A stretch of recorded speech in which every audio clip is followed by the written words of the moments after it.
నమస్కారం గంటారావానికి స్వాగతం. ముందుగా ప్రధానాంశాలు. రాష్ట్ర అవసరాలపై కేంద్రంతో బేషజాలకు వెళ్లబో. రీజనల్ రింగ్ రోడ్ సహా జాతీయ రహదారులపై గడ్కరీతో మంత్రుల చర్చ.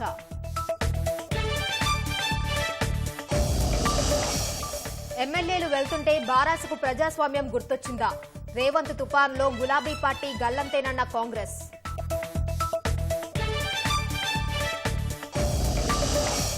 బారాస హయాంలో ఎమ్మెల్యేలను చేర్చుకోలేదన్న జగదీష్ రెడ్డి. వచ్చిన వారంతా చట్ట ప్రకారం విలీనమయ్యారని వ్యాఖ్య.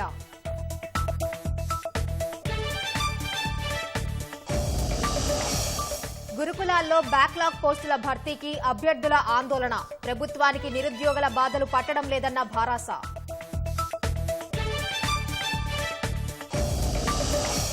ప్రభుత్వంతో జూడాల చర్చలు సఫలం. డిమాండ్లపై సానుకూలంగా స్పందించిన సర్కార్.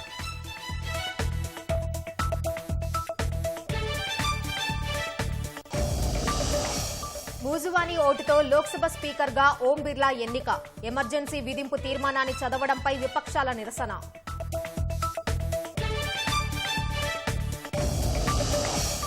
అమెరికాలోని లాస్ వెగాస్ లో కాల్పుల కలకలం. 5గురిని కాల్చి చంపి ఉన్మాది బలవన్ మరణం.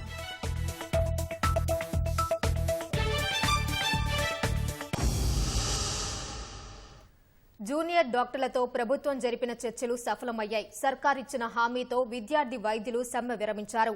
జూడాలు లేవనెత్తిన సమస్య పరిష్కారానికి సుమారు 204 కోట్ల రూపాయలు విడుదల చేస్తున్నామని వైద్యారోగ్య శాఖ మంత్రి దామోదర రాజనరసింహ ప్రకటించారు. వెంటనే జీవో ఇచ్చి సమస్యలు పరిష్కరించడం గతంలో ఏ ప్రభుత్వ హయాంలో జరగలేదని తెలిపారు. తమ డిమాండ్లపై సానుకూలంగా స్పందించి నిధులు విడుదల చేయించడంపై జూనియర్ డాక్టర్లు హర్షం వ్యక్తం చేశారు. మంత్రి రాజనరసింహను శాలువాతో సత్కరించారు. ఉస్మానియా మెడికల్ కాలేజీకు సంబంధించి 121 crores facilities, hostel, girls, boys, renovation అన్నిటికి సంబంధించి, అదేవిధంగా గాంధీ మెడికల్ కాలేజ్కు సంబంధించి రమారమి 80 కోట్ల రూపాయలు మంజూరు చేయడం జరిగింది. కాకతీయ మెడికల్ కాలేజ్కు 3.45 క్రోర్స్ సీసీ రోడ్లు. మా యొక్క విద్యార్థులు మోటార్ సైకిల్ పోతున్నా యాక్సిడెంట్లు అవుతున్నాయి సార్, పడుతున్నారు, గాయాలు అవుతున్నాయి, మాకు ఇమీడియట్లీ ఒక సీసీ రోడ్ కావాలని చెప్తే 3.45 క్రోర్స్ తోటి ఒక సీసీ రోడ్ మంజూరు చేయడం జరిగింది. అదే రీతిలో ఇవన్నీ రోడ్లని మేము టెండర్స్ పిలుస్తాము. మీకు అందరికీ తెలిసిన విషయమే. బీఆర్ఓ కూడా 406 కోట్ల రూపాయల బీఆర్ఓ. మేము ఉట్టిగా మాట్లాడతలే, మీ డాక్యుమెంటరీ ఎవిడెన్స్ మాట్లాడుతున్నాం. అంటే ప్రభుత్వానికి రేవంత్ రెడ్డి గారు, మా ముఖ్యమంత్రి గారి నాయకత్వంలో ప్రభుత్వానికి ఒక కమిట్మెంట్ ఉంది. హెల్తే కానీ, ఎడ్యుకేషన్ కానీ, వెల్ఫేర్ యాక్టివిటీ కానీ ఏ కమిట్మెంట్ అయితే ప్రభుత్వం చేసిందో ఆ కమిట్మెంట్కు మేము కట్టుబడి ఉన్నాము. ఈరోజు చరిత్ర ఇలాంటి డాక్యుమెంటరీ ఎవిడెన్స్ గతంలో ఎప్పుడూ కాలేదు, జరగలేదు, జరగబోదు. బేషజాలకు పోకుండా కేంద్రం నుంచి రాష్ట్రానికి రావాల్సిన నిధులు, అభివృద్ది ప్రాజెక్టులు సాధిస్తామని ఉప ముఖ్యమంత్రి భట్టి విక్రమార్క, మంత్రి కోమటిరెడ్డి వెంకటరెడ్డి తెలిపారు. 10 ఏళ్లలో భారాస సర్కార్ రహదారులకు సంబంధించిన సమస్యలు పరిష్కరించలేదని విమర్శించారు. కేంద్ర మంత్రి నితిన్ గడ్కరీతో CM Revanth Reddy, deputy CM Bhatti Vikramarka, మంత్రులు కోమటిరెడ్డి వెంకటరెడ్డి, శ్రీధర్ బాబు తదితరులు సుదీర్ఘంగా భేటీ అయ్యారు. రాష్ట్రంలో నిర్మించాల్సిన రహదారుల గురించి కేంద్ర మంత్రికి పూర్తి వివరాలు అందించామన్న అమాత్యులు నితిన్ గడ్కరీ సానుకూలంగా స్పందించారు వెల్లడించారు. జులై నెలాఖరులోగా హైదరాబాద్ విజయవాడ 6 లైన్ల రోడ్డు పనులు ప్రారంభిస్తామని మంత్రి కోమటిరెడ్డి తెలిపారు. ఉప్పల్ ఘట్కేసర్ ఫ్లైఓవర్ పనులు 8 ఏళ్లుగా పూర్తి కావట్లేదని గడ్కరీ దృష్టికి తీసుకెళ్లామన్నారు. కొత్త టెండర్లు పిలిచి ఏడాదిన్నరలో పూర్తి చేయాలని అధికారులను ఆదేశించినట్లు మంత్రులు వెల్లడించారు. రాష్ట్ర ప్రభుత్వం నుంచి ఈ రోడ్లు వేయటం కోసం, ఈ వ్యవస్థను తయారు చేయటం కోసం కావలసిన అన్ని సహాయ సహకారాలన్నీ కూడా రాష్ట్ర ప్రభుత్వం నుంచి అందిస్తామని చెప్పాం. ల్యాండ్ ఎక్విజిషన్ సంబంధించి కానీ, లేకపోతే మిగతా నిధుల గురించి కానీ అన్నిటిని కూడా సమీకరించి అంతిమంగా హైదరాబాద్ ఈ దేశంలో ఒక డెస్టినేషన్ లాగా మార్చే కార్యక్రమం కోసం ఇన్ఫ్రాస్ట్రక్చర్ సంబంధించిన అన్ని ప్రపోజల్స్ వారికి ఇవ్వటం, వారి దగ్గర నుంచి సానుకూలంగా స్పందించే కార్యక్రమం చేపట్టాం. అధికారులందరినీ కూడా సెక్రటేరియట్లో ముఖ్యమంత్రి గారి సమక్షంలో అన్ని శాఖలను పిలిచి ఒకటేసారి అన్ని క్లియరెన్సెస్ ఇచ్చే కార్యక్రమాన్ని కూడా సమావేశాన్ని డేట్ కూడా నెక్స్ట్ వీక్కి ఫైనల్ చేయడం జరిగిందని చాలా సంతోషంగా మీ ద్వారా చెప్తా ఉన్నాను. సంతోషకరమైన వార్త. 2 రాష్ట్ర రాజధానులకు సంబంధించిన 6 లేన్ రోడ్డు ఆఖరికి ఇప్పుడు జిఎంఆర్ సంస్థలు కట్ చేసి జూలై ఎండింగ్లో డిపిఆర్ చేసి టెండర్ పిలవబోతున్నాం. దాన్ని 2 years లోపే దాదాపు 4,000 కాస్ట్తోని 4,000 కోట్లతోని 6 లేన్ హైదరాబాద్ విజయవాడ చేస్తున్నాం. దానికి ప్యారలల్గా ఫ్యూచర్లో 2013 ఏపీ బైఫర్కేషన్ యాక్ట్ ప్రకారం ఎక్స్ప్రెస్ వే నిర్మిస్తామని ఉన్నది. దానికి కూడా డిపిఆర్ చేస్తున్నాం, గ్రీన్ ఫీల్డ్ హైవే అని చెప్పి మినిస్టర్ గారు అధికారులు చెప్పడం జరిగింది. నిమ్స్ ఆసుపత్రిలో చికిత్స పొందుతున్న చెంచు మహిళ ఈశ్వరమ్మను మంత్రి సీతక్క పరామర్శించారు. ఆమెకు అందిస్తున్న చికిత్స గురించి వైద్యులను అడిగి తెలుసుకుని పూర్తిగా కోలుకునేంత వరకు మెరుగైన వైద్యం అందించాలని సూచించారు. నాగర్ కర్నూలు జిల్లా కొల్లాపూర్ మండలం మొలచింతలపల్లికి చెందిన ఈశ్వరమ్మను కొందరు వ్యక్తులు 10 రోజులు నిర్బంధించి చిత్రహింసలకు గురిచేశారు. ఈ ఘటనపై నాగర్ కర్నూలు ఎస్పీతో ఫోన్లో మాట్లాడిన మంత్రి కేసు పురోగతిపై వివరాలు తెలుసుకున్నారు. నిందితులకు కఠిన శిక్ష పడేలా చూడాలని ఆదేశించారు. బాధిత కుటుంబానికి ప్రభుత్వం అండగా ఉంటుందని సీతక్క హామీ ఇచ్చారు. ఈ తరహా దుర్మార్గాలను అరికట్టేందుకు పోలీసులకు పూర్తి స్వేచ్ఛ ఇచ్చామని స్పష్టం చేశారు. గత ప్రభుత్వము ఎవరైతే అంటే అమ్మిపోయినరో మళ్ళీ వాళ్ళ పేర్ల మీదనే పట్టాలు ఇవ్వడంతో ఆ వ్యక్తులు కూడా ఈ భూములు మాయే అని చెంచులో పంచినటువంటి భూముల మీద కూడా వచ్చి దౌర్జన్యాలు చేస్తున్నారనేటువంటి విషయాన్ని కూడా మేము ఇక్కడ తెలుసుకోవడం జరిగింది. అది ప్రభుత్వం అఫీషియల్ గా పంచిన భూములు. వాళ్ళకి ఆల్రెడీ ఆ భూ యజమానులకు డబ్బులు కూడా ఇవ్వడం జరిగింది. ఇప్పుడు ఆ భూమి కోసము ఒకరిద్దరు కుటుంబాలు కూడా కన్నేసి మరి ఆ భూముల యొక్క విలువ పెరిగింది కాబట్టి ఆ భూములను స్వాధీనం చేసుకోవాలని వీళ్ళ యొక్క అమాయకత్వాన్ని పేదరికాన్ని ఆసరా చేసుకుని భయభ్రాంతులకు గురి చేయనటువంటి కుట్రతోటి ఫ్యూడల్ భావజాలంతో కూడినటువంటి మెంటాలిటీతో చేసినటువంటి ఘటన. దీన్ని తీవ్రంగా ఖండిస్తా ఉన్నాం. వారికి వచ్చేటువంటి లబ్ధి కూడా ఇప్పటికే ఒక 4 లక్షలు కూడా ప్రకటించడం జరిగింది. తర్వాత ఐటీడీఏపీఓ నుంచి ఒక 25,000, ఉమెన్ అండ్ చైల్డ్ నుంచి ఒక 25,000 తాత్కాలికంగా ఇవ్వడం జరిగింది. ఎస్పీ గారికి కూడా మేము ఖచ్చితంగా ఆదేశించినాం. ఎవరిని వదిలిపెట్టేది లేదు. ఇలాంటి దుర్మార్గాలు ఈ సమాజంలో మళ్లీ జరగకూడదనేదే మేము భావిస్తా ఉన్నాం. అలాంటి వారికి ఖచ్చితంగా కఠినమైన శిక్ష పడితేనే ఇలాంటి మానవ మృగాలు మళ్ళీ ఇలాంటి చర్యలకు పాల్పడాయి. ఈశ్వరమ్మ కుటుంబానికి మేమందరం అండగా ఉన్నాం. నిర్వహణ లోపాలు అవకతవకల వల్లే మేడిగడ్డ జలాశయం కుంగిపోయిందని తెజస అధ్యక్షులు కోదండరామ్ అన్నారు. కాళేశ్వరం ప్రాజెక్టుపై ఏర్పాటైన జస్టిస్ పీసీ ఘోష్ కమిషన్ కు లిఖితపూర్వక వివరాలు అందించినట్లు వివరించారు. తుమ్మిడిహెట్టి కాలువ ద్వారా జలాలను వాడుకునే విషయాన్ని జస్టిస్ పీసీ ఘోష్ కమిషన్ ప్రభుత్వం ఆలోచించాలని కోరారు. థర్మల్ పవర్ ప్లాంట్ల నిర్మాణం, విద్యుత్ కొనుగోళ్లపై ఏర్పాటైన జస్టిస్ నరసింహారెడ్డి కమిషన్ను రద్దు చేయాలంటూ కేసీఆర్ హైకోర్టును ఆశ్రయించడాన్ని తీవ్రంగా ఖండిస్తున్నామన్నారు. బొగ్గు గనులను వేలం అంటే ప్రైవేటీకరణకు నాంది పలకడమని, వాటిని సింగరేణికే అప్పగించాలని కేంద్రాన్ని డిమాండ్ చేశారు. అసలు 80,000 కోట్లు అనుకున్నటువంటిది 1,50,000 కోట్లకు చేరుకుంది. ఇంతగా ధరలు పెరిగిన సందర్భం మనం ఎక్కడ కూడా చూడము. కాంట్రాక్టర్లకు కూడా ఇతోధికంగా మేలు చేసే విధంగా వాళ్ళు తరచుగా దాంట్లో వాళ్లకు మేలు జరిగే విధంగా తరచుగా నిర్ణయాలు చేస్తూ మరి వాళ్ళు మొత్తం మీదనైతే మేడిగడ్డను కట్టారు. కానీ దాని నిర్వహణ లోపాల వల్ల ఒరిజినల్ గా డిజైన్ చేసింది ఒక రకం అయితే నిర్మాణం చేసింది మరొక రకం. అందువల్ల గాని మొత్తం మీదనైతే దాని ప్రమాణ క్వాలిటీ పాటించకపోవటం వల్ల గాని అవి కుంగుబాటుకు గురైంది. జరిగిన తప్పులకు బాధ్యులెవరో గుర్తించాలి, వాళ్లపైన చర్యలు తీసుకోవాలనేదే మా తాపత్రయం. ఇదంతా ప్రజల సొమ్ము, ఎవరు బాబు సొమ్ము కాదు. తప్పులు జరిగితే బాధ్యత వహించి దానికి జవాబుదారీగా కూడా ఉండవలసిన అవసరం. ఇవన్నీ ఉండగా దానికి ఎంక్వైరీ కమిటీని రద్దు చేయించుదాం, వాస్తవాలు బయటికి రాకుండా అడ్డుకుందామని ప్రయత్నం చేయటం చాలా అన్యాయం. వాస్తవాలను అడ్డుకునే ప్రయత్నం చేయటం కంటే అప్రజాస్వామికమైన చర్య మరొకటి ఉండదు. దీన్ని నేనైతే తీవ్రంగా తప్పుపడుతున్నాను, ఖండిస్తున్నాం కూడా ఈ ప్రయత్నాలను. కేంద్ర రాష్ట్ర ప్రభుత్వాల మధ్య వారధిగా ఉంటూ తెలంగాణకు రావాల్సిన నిధుల సాధనకు చిత్తశుద్దితో కృషి చేస్తానని ఢిల్లీలో రాష్ట్ర ప్రభుత్వ ప్రత్యేక ప్రతినిధి జితేందర్ రెడ్డి చెప్పారు. ఢిల్లీలో పదవీ బాధ్యతలు చేపట్టిన ఆయన విభజన అంశాల పరిష్కారం, కృష్ణానదిలో సమాన వాటా, రాష్ట్రంలో జాతీయ రహదారుల నిర్మాణానికి కృషి చేస్తానని వివరించారు. క్రీడా విభాగం సలహాదారుడిగా రాష్ట్రంలో క్రీడా సౌకర్యాలు మెరుగయ్యేలా పనిచేస్తానని తెలిపారు. 2036లో ఒలింపిక్స్ నిర్వహించే అవకాశం దేశానికి వస్తే హైదరాబాద్లో కొన్ని ఈవెంట్స్ జరిగేలా చూస్తానని జితేందర్ రెడ్డి చెప్పారు. ఆనాటి కోరికలు మనం అడిగిన విషయాలను అన్నిటిని కూడా స్టేట్ రీఆర్గనైజేషన్ యాక్ట్లో పొందుపరిచారు. కానీ గత 10 సంవత్సరాల నుంచి ఆ ప్రభుత్వానికి చిత్తశుద్ధి లేకుండా మనకు రావాల్సిన ప్రాజెక్ట్స్ ఏవైతున్నాయో, మనకు రావాల్సిన నిధులు ఏవైతున్నాయో, మనకు రావాల్సిన నియామకాలు ఏవైతున్నాయో అవన్నింటి కూడా నెగ్లెక్ట్ చేసిన సంగతి మీ అందరికి తెలిసింది. నీళ్ళ విషయంలో ఎక్కడ కూడా రాజీ లేకుండా ఏదైతుందో సాగునీరు తాగునీరు కోసము 100% సెంటర్ అండ్ స్టేట్ తోటి కోఆర్డినేట్ చేసి నీళ్లు తీసుకొచ్చే విధంగా మేము పనిచేస్తామని తెలియజేస్తున్నాం. నరేంద్ర మోదీ కేసీఆర్ ప్రభుత్వాల పాపం వల్లే సింగరేణి ప్రమాదంలో పడిందని సిపిఐ రాష్ట్ర కార్యదర్శి కూనంనేని సాంబశివరావు ఆరోపించారు. బొగ్గు గనులు ప్రైవేట్ సంస్థలకు కట్టబెట్టే కుట్రలో తెలంగాణ బిడ్డ కిషన్ రెడ్డి భాగస్వామ్యం కావడం దారుణమని దుయ్యబట్టారు.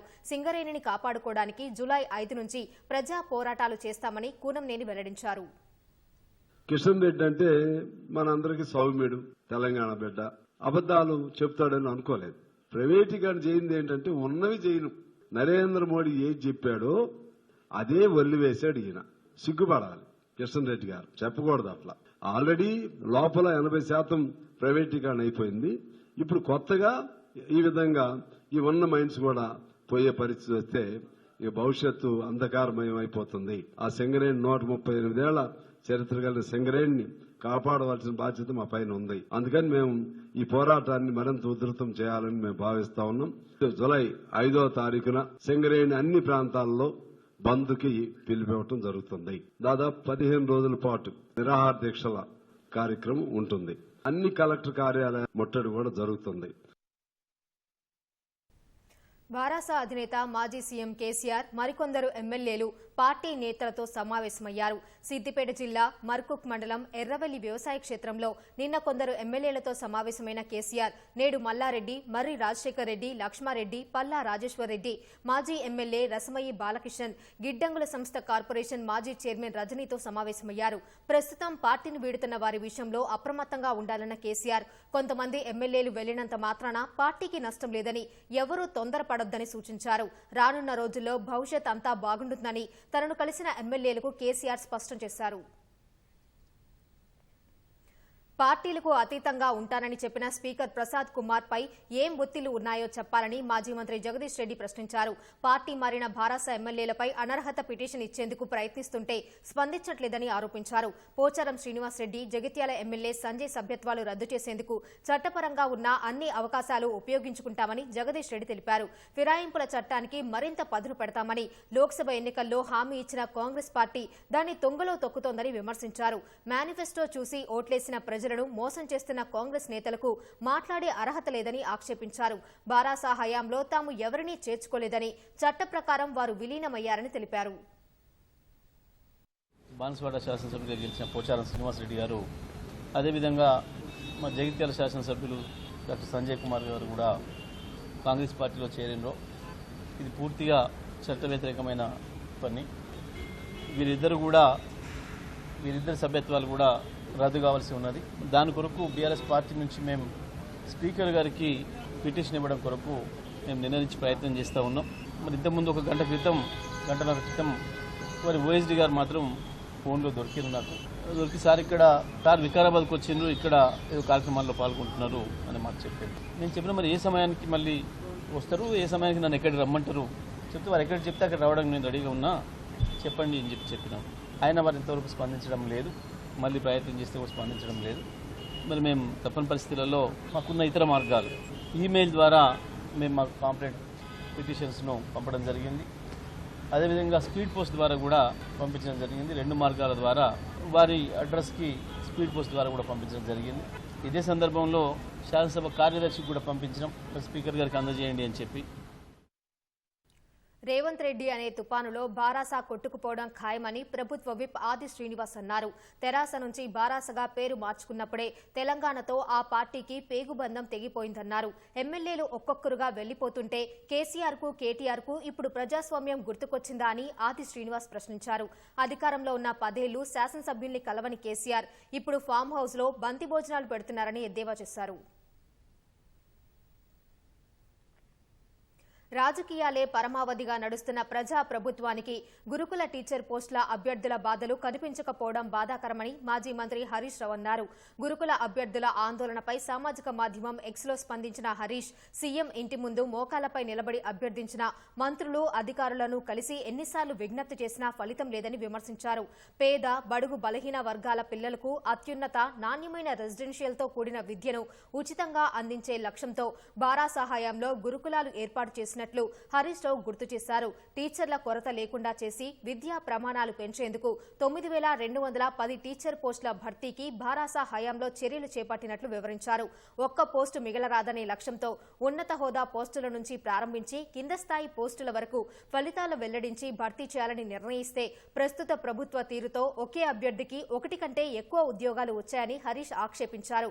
ఆ కారణంగా దాదాపు 2,500 పైగా పోస్టులు మిగిలిపోయి అభ్యర్థులు ఉద్యోగ అవకాశాలు కోల్పోయే పరిస్థితి వచ్చిందన్నారు. ఆ అంశంపై దృష్టి సారించి పోస్టులు మిగిలిపోకుండా చర్యలు తీసుకోవాలని హరీష్ రావు ప్రభుత్వాన్ని డిమాండ్ చేశారు. లోక్సభ స్పీకర్గా భాజపా నేత ఓం బిర్లా ఎన్నికయ్యారు. ఇండియా కూటమి అభ్యర్థి కె సురేష్ పై ఆయన గెలుపొందారు. 2 సార్లు లోక్సభ స్పీకర్ పదవి చేపట్టిన 5వ వ్యక్తిగా ఓం బిర్లా నిలిచారు. 2 సార్లు స్పీకర్ పదవి చేపట్టిన వారిలో బలరాం జాఖడ్ ఒక్కరే 10 ఏళ్ల పదవీ కాలం పూర్తి చేశారు. 48 ఏళ్ల తర్వాత తొలిసారి లోక్సభ స్పీకర్ పదవికి ఎన్నిక జరిగింది. లోక్సభ స్పీకర్గా భాజపా ఎంపీ ఓం బిర్లా వరుసగా రెండోసారి ఎన్నికయ్యారు. మూజువాని ఓటుతో ఆయన ఎన్నికైనట్లు ప్రొటెం స్పీకర్ భర్తృహరి మెహతా ప్రకటించారు. 18వ లోక్సభ స్పీకర్గా ఓం బిర్లాకు మద్దతుగా ప్రధాని నరేంద్ర మోదీ తీర్మానం ప్రతిపాదించగా రక్షణ మంత్రి రాజ్నాథ్ సింగ్ బలపరిచారు. ఆ తర్వాత మరికొందరు మంత్రులతో పాటు ఎన్డీఏకు చెందిన ఎంపీలు ఓం బిర్లా అభ్యర్థిత్వానికి మద్దతు ప్రకటించారు. ఆ తర్వాత ఇండియా కూటమి తరపున కె సురేష్ పీరును శివసేన ఎంపీ అరవింద్ సావంత్ ప్రతిపాదించగా ఇతర పార్టీలకు చెందిన మరికొందరు బలపరిచారు. అనంతరం మూజువాని ఓటుతో 18వ లోక్సభ స్పీకర్గా ఓం బిర్లా ఎన్నికైనట్లు ప్రొటెం స్పీకర్ భర్తృహరి మెహతా ప్రకటించారు. ప్రధాని నరేంద్ర మోదీ, ప్రతిపక్ష నేత రాహుల్ గాంధీ, పార్లమెంటరీ వ్యవహారాల శాఖ మంత్రి కిరణ్ రిజిజు ఓం బిర్లాను స్పీకర్ స్థానం వరకు వెంట తీసుకొచ్చి సీట్లో కూర్చోబెట్టారు. ఈ సందర్భంగా ప్రసంగించిన ప్రధాని మోదీ పార్లమెంటు చరిత్రలోనే 17వ లోక్సభ కాలం స్వర్ణయుగమని కొనియాడారు. अमृत काल के इस महत्वपूर्ण कालखंड में दूसरी बार इस पद पर विराजमान होना बहुत बड़ा दायित्व आपको मिला है और आपका 5 वर्ष का अनुभव और आपके साथ हम लोगों का 5 साल का अनुभव, हम सबका विश्वास है कि आप आने वाले 5 साल हम सबका मार्गदर्शन भी करेंगे और देश की आशा अपेक्षाएं पूर्ण करने के लिए ये सदन अपना दायित्व निभाने में आपकी बहुत बड़ी भूमिका रहेगी.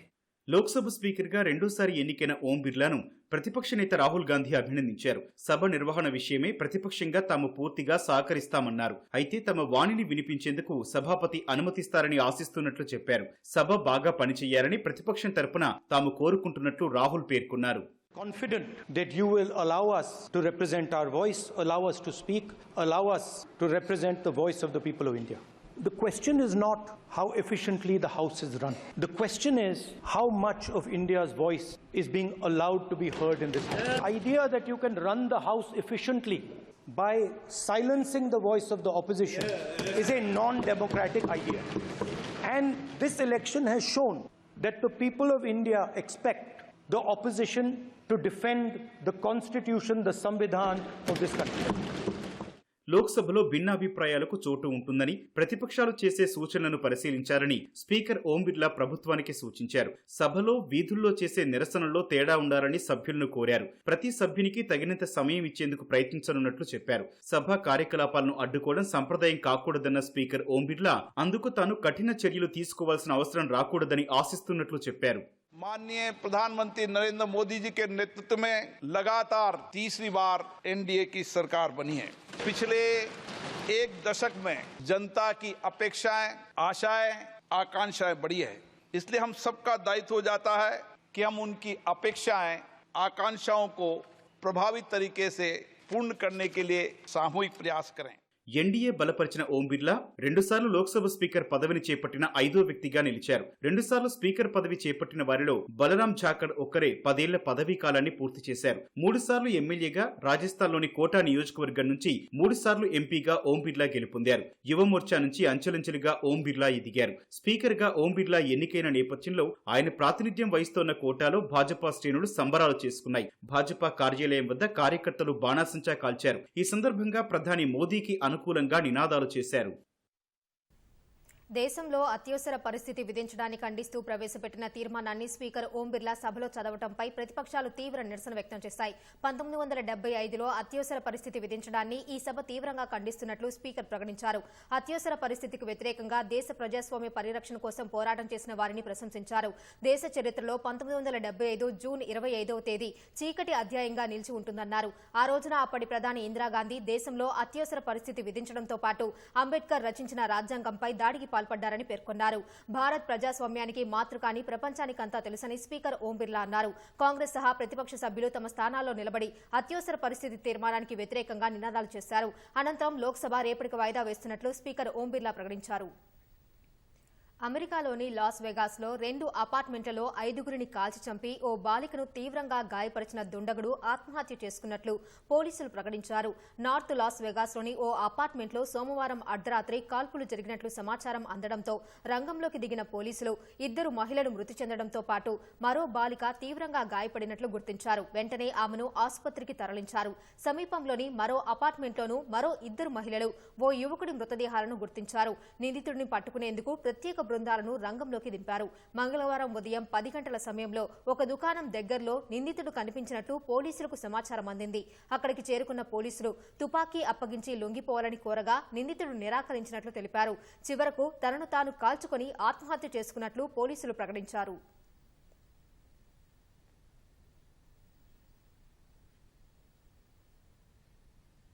RRR చిత్రంతో ఆస్కార్ సాధించి ప్రపంచం గర్వపడేలా చేసిన దర్శకుడు రాజమౌళికి మరో అరుదైన గౌరవం దక్కింది. రాజమౌళితో పాటు ఆయన సతీమణి రమా రాజమౌళి ఆస్కార్ అకాడమీలో చేరేందుకు ఆహ్వానం అందుకున్నారు. దర్శకుల కేటగిరీలో రాజమౌళి, కాస్ట్యూమ్ డిజైనర్ విభాగంలో రమా రాజమౌళి ఆ గౌరవాన్ని సొంతం చేసుకున్నారు. ఈ ఏడాది మొత్తం 57 దేశాల నుంచి 487 మంది సభ్యులకు ఆస్కార్ అకాడమీ ఆహ్వానాలు పంపగా భారత్ నుంచి రాజమౌళి దంపతులు షబానా అజ్మీ, రితేజ్ సిద్వానీ, రవవర్మన్ ఉన్నారు. గతేడాది పలువురు తెలుగు ప్రముఖులకు అకాడమీ ఆహ్వానాలు పంపింది. అందులో రామ్ చరణ్, ఎన్టీఆర్ సహా కీరవాణి, సెంధిల్ కుమార్ ఆస్కార్ అకాడమీలో సభ్యత్వం సాధించారు. రాజమౌళి దంపతులకు అకాడమీ ఆహ్వానం అందుకోవడంపై భారత మాజీ ఉపరాష్ట్రపతి వెంకయ్యనాయుడు హర్షం వ్యక్తం చేశారు. తెలుగువారి ప్రతిభకు హద్దుల్లేవని రాజమౌళి దంపతులు మరోసారి నిరూపించారని వారికి అభినందనలు తెలిపారు.